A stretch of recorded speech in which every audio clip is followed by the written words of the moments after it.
Hey, 343, where's our flight for Halo Reach on Xbox? We have a lot to talk about. What's up, Crows? Scarecrow here with Abstract Gaming, bringing you another Halo video today, guys.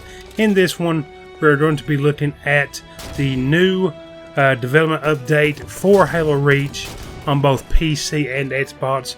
No, I'm not really angry. I was just overplaying the intro, you know, like I do. But guys, so they have finally, Postman has made a post July 31st, so it was a few days ago, announcing some of the problems they're having bringing these games over to the MCC on both Xbox and PC. Mainly why we aren't seeing the flight on Xbox yet. So that should have a pretty good reason. The biggest reason is one key goal that has been part of bringing Halo Reach into MCC is that for Xbox One, the team has been attempting to bring Unreal Engine 4 online for new character customization options on Xbox. Guys, first of all, I'm going to stop right here. That sounds great. New character customization options. That is what a lot of people have been complaining about. There's no customization in MCC. Why did they get rid of the customization for MCC? Well, they don't just say that it's only for Reach. I do believe they will do some tweaking for all the games. But this is exciting news to hear that they are going to try to bring that. You can read more about the progression system in the May and June development updates. This, however, has proved to be quite challenging, as MCC was already close to memory limits running on the original Xbox One consoles. Bringing the entire progression and customization system into MCC also requires memory to be used to run the additional UE4 engine. Currently, a lot of progress has been made in getting it up and running, but the title is still not within memory constraints to properly run on the Xbox One. In order to fly on Xbox One, we need to be within these limits.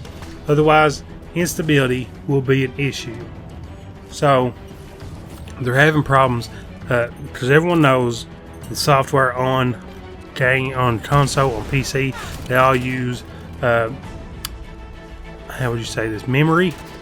They all use memory and they only have so much. And they're trying to get this down to where it will be stable. One thing we do not want, because we've been waiting this long for Halo Reach, we do not want an unstable version. Like I always say, I'd rather for a game to be delayed and released playable and working right than for it to be released early and then what you have is just a mess. Because that's just angering. Like Uncharted 4.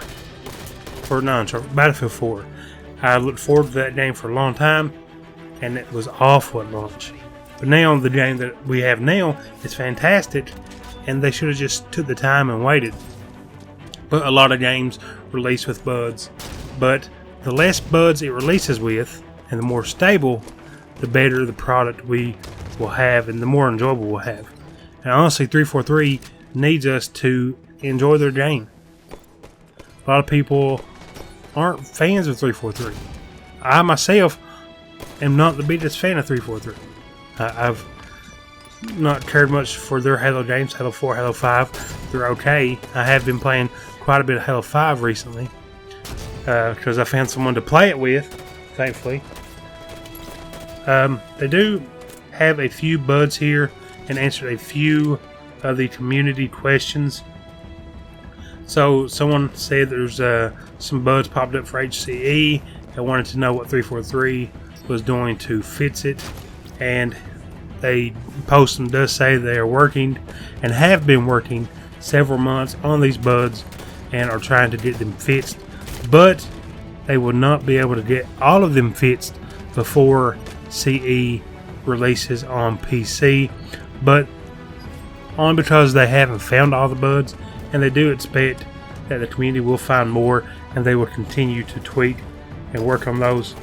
They also mentioned a few more bugs that they are working on into greater detail, like player camo state, desyncs on pickup of camo, as time wears off. Teleporter behavior differs from legacy Halo CE.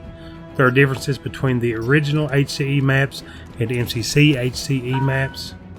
Classic multiplayer audio is not used in multiplayer. And please consider using the original version's weapons tag. I don't know what that means, but they do say they're investigating all of those to try to figure out a way to resolve them. They do mention there's a few things that the community have mentioned that they are not going to work on, like when you die and you respawn, you can see the in-game timer, which made sense. Like a lot of games do that. I was playing PUBG War Mode and had no idea how much time I had left because I was dead. But they also mentioned how they are going to prevent cheating on PC. They said they are going to use a industry-leading anti-cheat solution that will be used to protect match-made games played on dedicated servers. Okay, so here's the part that I'm really glad they are doing. It's pretty exciting, which I agree with the banning anyone or whatever anti-cheat solution they have. But this here, we are doing this in order to allow modded content to be used by the community for other game modes they would like to customize. So the games that are not on dedicated servers. So if I go and I host a match of Guardian, that's on my peer-to-peer server. I can mod that, which is going to add a lot of fun custom games. I'd imagine Jenga with modded support. Imagine Infection with like modded behaviors, but not in matchmaking. Our goals are to protect players while also providing freedom to players who mod, as long as it doesn't negatively impact others. We will have a lot more to talk about this in the future as development progresses. And then they go in this post and show a few of the bugs that they are encountering with Halo Reach, mostly in the campaign. There is a tank bug in multiplayer as well, something to do with Tend to the Hill. But also at the main bottom, they mention what they plan for each of the flights. So we already have Flight 1, which was a mission in the campaign.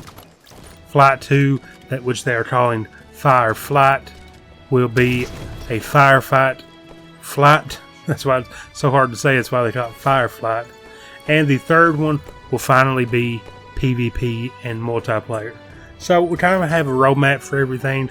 It's getting pretty exciting. I'm really looking forward to the new customization options. Hopefully they get all the bugs fixed.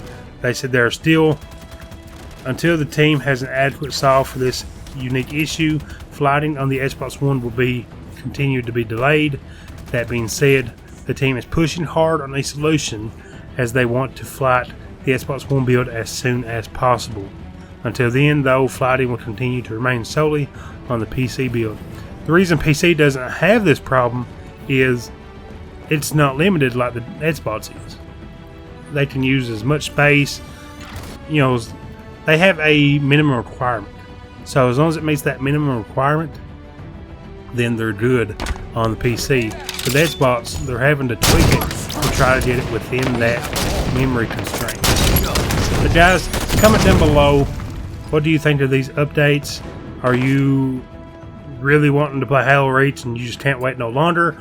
Or do you think they should wait and get everything fixed and do it on their own time and hopefully get a very complete version of Reach when it finally releases?